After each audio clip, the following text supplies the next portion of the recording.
Hi everybody, James Blacklaw's JB Commercial Finance. It is Monday the 26th of April. Another week starting. That's another month comes to an end soon. Amazing, isn't it? But what I want to do today is follow on a post I did on social media the other day about the recovery loan scheme. As you may imagine, because I subscribe to a lot of finance groups, you end up getting into the algorithms of Facebook certainly, and I get spammed by people who are looking to sell their services to help with the recovery loan scheme. In the same way, there was an awful lot who did this for the Sybil scheme and for the bounce back loan scheme, and I made some videos about them at the time, and I'm going to do one about the recovery loan scheme now. Basically, this is a bit of a kind of what not to do if you're looking to apply for the recovery loan scheme. Certainly, if you're seeing people advertise their services to help you with this, especially on platforms like Facebook. Anyone who's advertising for this at this moment in time is probably barking up the wrong tree, to be perfectly honest, anyway, because the scheme is yet to really bed down at all.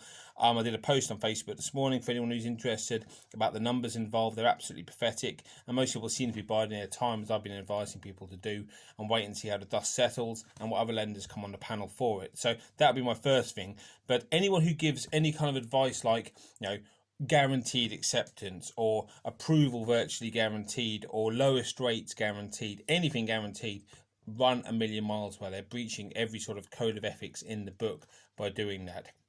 Also, anyone who charges an upfront fee for this service for applying, run a million miles away.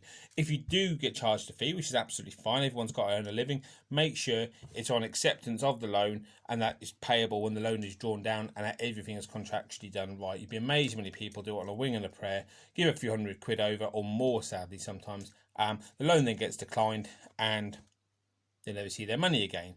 Very, very common. So make sure everything's signed up. Make sure you don't hand over a penny over till your applications are done, albeit signing up properly, and make sure you're giving the proper consents for credit searches, etc. is absolutely essential. Anyone who uses the FCA logo, it's big no-no. Run a million miles away. They'll be using it without authority, and they probably won't even be authorised. But do check they are authorised. That's the next thing. Make sure that anyone you're dealing with in this scheme is authorised, and make sure they have membership for one of the trade bodies. Normally the NACFB, the National Association of Commercial Finance Brokers, because they are the biggest and generally seen as the most thorough and the best.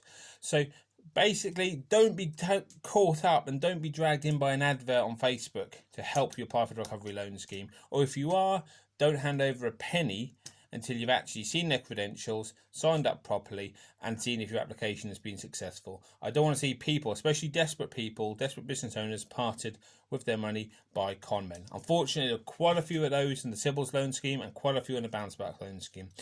We'll catch up with them, as might the FCA, but make sure that you're not one of the people trying to get money back off them in the long run. Any questions, feel free to get in touch with myself, James Blacklaw, JB Commercial Finance, like, share, etc. Anyone you think this would be a useful video for, and I hope to see you all again soon. Take care.